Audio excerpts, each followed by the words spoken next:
Welcome to the wild, irreverent world of Not Another Teen Movie, where the clichés of teen cinema are turned upside down and roasted with relentless humor. Released in 2001, this audacious parody took a sledgehammer to the tropes of films like The Breakfast Club, She's All That, and American Pie, delivering a love letter to the genre wrapped in a blanket of absurdity. From Chris Evans's breakout role to Molly Ringwald's Meta Cameo, this film is a treasure trove of hidden gems and behind-the-scenes chaos. Join us as we dive into 20 weird facts you didn't know about this cult classic, uncovering the bizarre casting choices, last-minute script changes, and nostalgic nods that make it a time capsule of early 2000s comedy. Buckle up for a nostalgic ride through John Hughes High, where every stereotype is fair game and the laughs come fast and furious. Number 1. A parody packed with precision, deep in the heart of early 2000s Hollywood. Not Another Teen Movie emerged as a razor-sharp satire slicing through the clichés of teen cinema with surgical precision. Directed by Joel Gallen, this 2001 gem didn't just poke fun at one or two films. It took aim at an entire genre, skewering classics like She's All That, The Breakfast Club, American Pie, and Clueless with gleeful irreverence. What's wild is how meticulously the filmmakers cataloged teen movie tropes to create their parody. Writers Mike Bender, Adam J. Epstein, Andrew Jacobson, Phil Bowman, and Buddy Johnson reportedly watched dozens of teen films, compiling a master list of every stereotype from the nerdy girl's magical makeover to the inevitable prom showdown. This obsessive research led to a script so dense with references that even casual viewers might miss half the jokes. For instance, the fictional John Hughes High School isn't just a setting, it's a tribute to the legendary director behind 16 Candles and Ferris Bueller's Day Off, cementing the film's meta-commentary on the genre's golden era. Number 2. Chris Evans's breakout role. Before he was Captain America, Chris Evans was Jake Weiler, the cocky jock with a heart of gold in Not Another Teen Movie. What's bizarre is that this was his feature film debut, and he almost didn't get the part. The role was first offered to Mark Ruffalo, who turned it down, paving the way for Evans to step into the spotlight. At the time, Evans was a relatively unknown actor, and his performance as the stereotypical high school heartthrob was so spot on that it caught the attention of casting directors across Hollywood. The irony. His character parodies the very type of role he'd later perfect in films like The Fantastic Four. Evans leaned into the absurdity, delivering lines like, "I'm just a cliché with a wink," that made audiences love him. Behind the scenes, he was reportedly a prankster, keeping the set light, despite the film's tight $15 million budget and grueling schedule.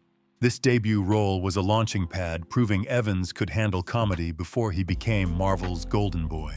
Number 3. Molly Ringwald's Meta Cameo.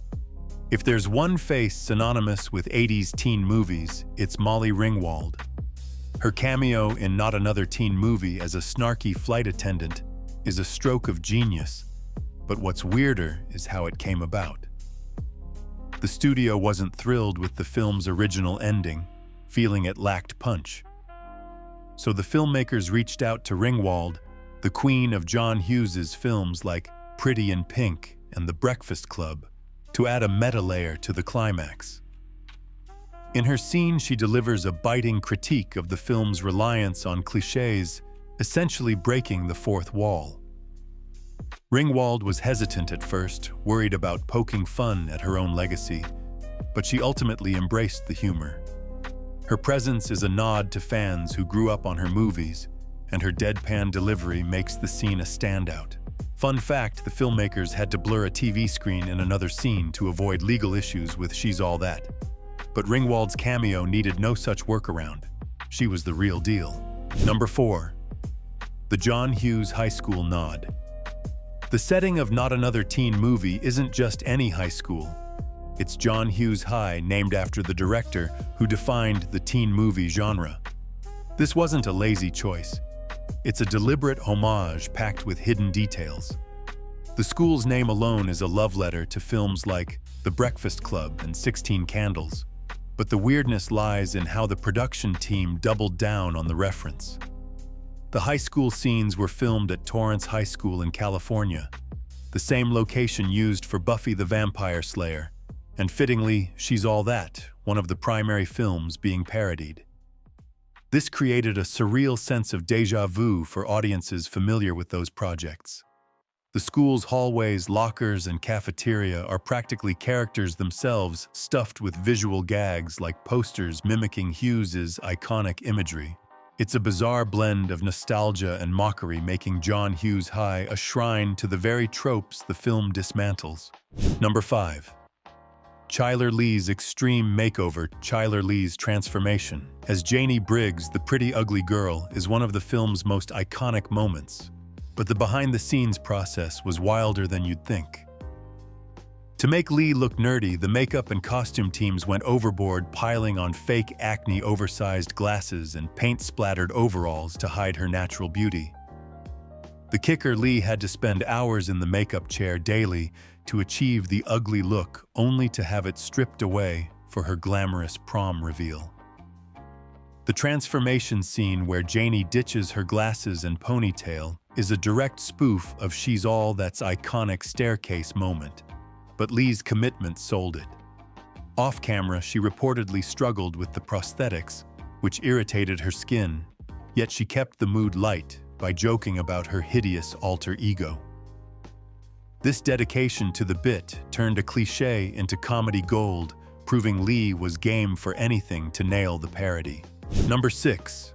Good Charlotte's prom night cameo. Pop-punk fans might have done a double take when Good Charlotte rocked up as the prom band in Not Another Teen Movie. The band's appearance is a time capsule of early 2000s music, but what's weird is how they got the gig. Director Joel Gallen, a veteran of music video production, had connections in the music industry and handpicked Good Charlotte before their mainstream breakthrough with The Young and the Hopeless. The band was thrilled to be involved, even if their screen time was brief, performing a cover of Prom Tonight that parodies Grease's musical numbers. Behind the scenes, the band members were reportedly starstruck by the cast, especially Chris Evans, and spent their downtime jamming with crew members. Their cameo adds a layer of authenticity to the prom scene, grounding the absurdity in a real-world music act that was about to take over MTV. It's a quirky snapshot of a pre-emo era. Number 7. The American Beauty Rose Petal parody. One of the film's most outrageous scenes is the opening where Janie lies covered in rose petals, only for a janitor to vacuum them up, a brutal spoof of American Beauty's dreamlike sequence. What's wild is how close this came to not happening. The filmmakers initially planned a tamer opening, but decided to go bold to set the tone. The scene required precise choreography to get the petals just right, and the janitor's deadpan delivery was improvised on the day by actor Mr. T, who plays the wise janitor. His involvement was a last-minute coup, as the production team wanted a recognizable face to elevate the cameo. Mr. T leaned into the absurdity ad-libbing lines that had the crew in stitches. The scene's mix of sensuality and slapstick is so over-the-top, it perfectly captures the film's irreverent spirit, and it's a testament to how far the team went to nail their parodies. Number 8. A cast full of future stars. Not Another Teen Movie is a who's who of actors who were nobodies in 2001 but became massive stars later. Beyond Chris Evans, the film features Jamie Presley, who'd later shine in My Name is Earl, and Eric Christian Olsen, a staple in comedies like Fired Up. Even smaller roles boast future heavyweights like Sean Patrick, Thomas Cruel Intentions, and Lacey Chabert, Mean Girls. What's weird is how the low-budget film managed to assemble this ensemble. Casting director Anne McCarthy scoured auditions for fresh talent, betting on charisma over name recognition. Many actors like Evans and Presley were cast after single auditions, where they nailed the exaggerated stereotypes. The set was a breeding ground for camaraderie, with stories of late-night improv sessions that shaped the film's chaotic energy. This accidental all-star cast makes rewatching the movie a surreal experience, spotting future icons in their early goofy glory. Number 9. The Breakfast Club's Fist in the Air. Spoof few teen movie moments are as iconic as The Breakfast Club's Fist in the Air ending, and not another teen movie doesn't just reference it, it obliterates it with hilarity. In the parody, the detention scene is recreated with absurd twists, like characters breaking into a nonsensical dance-off. What's bizarre is how Paul Gleason, who played Vice Principal Vernon in the original, reprises his role here. Gleason was reluctant to return, fearing it might cheapen his Breakfast Club legacy. But director Joel Gallen convinced him by emphasizing the film's affectionate satire. Gleason's deadpan delivery paired with over-the-top student antics makes the scene a standout. The production team even recreated the original film's library set down to the wood paneling to ensure authenticity. This meticulous attention to detail turned a simple nod into a love letter to John Hughes, wrapped in a layer of absurd comedy. Number 10. The Forbidden Sibling Subplot. One of the film's most shocking gags involves Catherine Jake's sister, played by Mia Kirshner, who's openly attracted to her brother, a parody of Cruel Intentions' twisted sibling dynamic. This subplot is so outrageous, it almost didn't make the final cut. Studio executives were nervous about the incestuous undertones even in a comedy, but the writers argued it was essential to push the boundaries of teen movie tropes. Kirshner leaned hard into the role, delivering a performance that's both unsettling and hilarious, walking a fine line between parody and provocation. Behind the scenes, she and Chris Evans reportedly cracked up during takes, struggling to keep straight faces. The subplot's inclusion is a testament to the film's no-holds-barred approach, taking a risky swing that pays off by amplifying the absurdity of the genre's darker corners. It's weird, it's bold, and it's quintessentially not another teen movie. Number 11. The prom scene's chaotic dance-off. The prom scene in Not Another Teen Movie is a whirlwind of parodies culminating in a dance-off that mocks everything from Footloose to Bring It On. What's wild is how this sequence was almost entirely improvised. The script called for a generic prom climax, but choreographer Marguerite Pomerhan-Derricks encouraged the cast to go wild, resulting in a chaotic blend of exaggerated moves and slapstick. Jamie Presley as the nasty cheerleader, Priscilla stole the show with her over-the-top routine, drawing inspiration from Kirsten Dunst's Bring It On performance. The scene took 3 days to shoot, with actors like Chris Evans and Eric Christian Olsen ad-libbing physical comedy that left the crew in hysterics. The production team layered in references to Carrie and American Pie, making The Prom a microcosm of the film's satirical mission. It's a glorious mess that captures the heart of teen movie excess. Number 12. Mr. T's Unexpected Wisdom.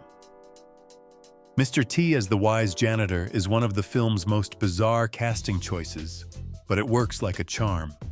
His character, a parody of inspirational figures like Charles S. Dutton's, in Rudy delivers a speech backed by the A-Team's theme music, a detail that was added in post-production to amplify the absurdity. What's weird is that Mr. T was a last-minute addition brought in after another actor dropped out. He embraced the role with gusto, improvising lines like, "I pity the fool who don't stay in school," that became instant fan favorites. Off-camera, he was a morale booster, regaling the cast with stories from his A-Team days. His cameo is a perfect example of the film's knack for blending random celebrity appearances with sharp satire, turning a small role into a memorable highlight that fans still quote today. Number 13. The soundtrack's 80s nostalgia. The soundtrack of Not Another Teen Movie, composed by Theodore Shapiro, is a treasure trove of 80s pop and new wave covers, but its creation was a logistical nightmare. The filmmakers wanted to use original tracks from the era's teen films like The Go-Go's or Simple Minds, but licensing costs were prohibitive on a $15 million budget. Instead, they commissioned contemporary covers of classics like Tainted Love and Bizarre Love Triangle, performed by lesser-known bands. What's weird is how these covers became a cult hit, with some fans preferring them to the originals. The standout is Prom Tonight, a parody of Grease's musical numbers written specifically for the film by Ben Folds and the writers. The song's cheesy lyrics and over-the-top delivery perfectly match the movie's tone, making it a weirdly catchy anthem for a generation raised on MTV. Number 14. The Risky Business Slide Gone Wrong. Tom Cruise's iconic sock-sliding dance in Risky Business gets a hilarious send-up in Not Another Teen Movie, where a character attempts the move and spectacularly wipes out. The scene's humor lies in its execution, but what's wild is how it was almost cut for being too dangerous. The stunt required actor Cody McMains to slide across a polished floor, and he crashed into furniture multiple times during takes, resulting in bruises, but no serious injuries. Director Joel Gallen insisted on keeping the scene arguing. It perfectly captured the film's knack for turning cool moments into cringe. The crew spent hours perfecting the floor's slickness to get the right comedic effect, and McMains' commitment to the pratfall made it a fan favorite. It's a small but brilliant example of the film's ability to flip iconic moments into laugh-out-loud disasters. Number 15. The Foreign Exchange, Student's Exaggeration. Serena Vincent's character, Areola, the perpetually naked foreign exchange student, is a jaw-dropping parody of American Pie's Nadia. The role was so outrageous that Vincent initially hesitated, worried it might typecast her. What's weird is how the filmmakers toned down the character to avoid an NC-17 rating. Early scripts had even more explicit gags, but the studio demanded cuts to keep the film R-rated. Vincent embraced the absurdity using body doubles for some scenes and leaning into the character's clueless charm. Off-camera, she bonded with the cast over the role's ridiculousness, often joking about the impracticality of Areola's constant nudity. The character's over-the-top nature is a bold swing at teen movie stereotypes, and Vincent's fearless performance makes it one of the film's most memorable bits. Number 16. The Slow Clap Gag's Origins. The slow clap scene where Kyle Cease's character starts a dramatic clap that fizzles out is a hilarious jab at inspirational moments in films like Rudy. What's weird is that the gag was inspired by a real-life moment on set. During a break, Cease jokingly started a slow clap to mock a crew member's speech, and the cast cracked up. Director Joel Gallen saw the potential and wrote it into the script with Cease improvising the awkward delivery. The scene also features an uncredited Melissa Joan Hart as the slow clap instructor, a nod to her role in Can't Hardly Wait. The production team layered in subtle references, like the character's outfit mimicking the Karate Kid's Daniel LaRusso. This throwaway moment became a fan favorite, proving the film's knack for turning small, silly ideas into iconic comedy. Number 17. The budget's creative constraints. With a modest $15 million budget, Not Another Teen Movie had to get creative, and the results are weirder than you'd expect. The filmmakers couldn't afford elaborate sets or A-list cameos, so they leaned heavily on practical effects and clever writing.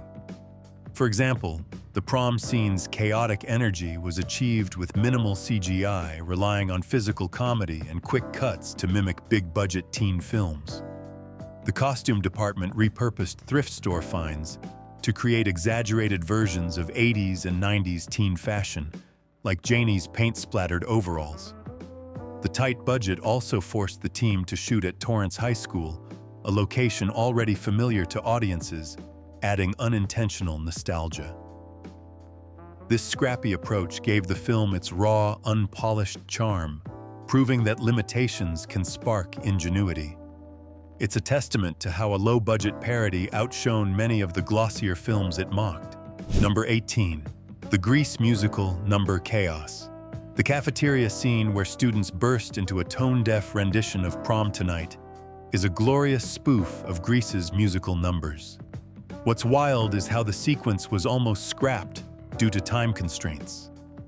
The choreography was thrown together in a single day, with actors like Sam Huntington and Cody McMains learning the moves hours before shooting. The intentional sloppiness, off-key singing, clumsy dancing was a deliberate middle finger to the polished musicals of the past. Behind the scenes, the cast struggled to keep straight faces, especially when Good Charlotte's Joel Madden joined in for a cameo. The scene's raw energy captures the film's anarchic spirit, turning a throwaway moment into a hilarious critique of teen movie excess. It's a reminder that sometimes the best comedy comes from embracing the mess. Number 19. The studio's ending dilemma. The film's ending, where Jake chases Janie to the airport and delivers a speech cobbled from other movies, almost didn't happen. The studio hated the original ending, which was less climactic and lacked the romantic punch they wanted. In a panic, the filmmakers rewrote it to parody iconic airport chase scenes from films like The Karate Kid and Say Anything. What's weird is that the new ending was shot in just one day, with Chris Evans and Chyler Lee improvising lines to hit the right mix of sincerity and absurdity.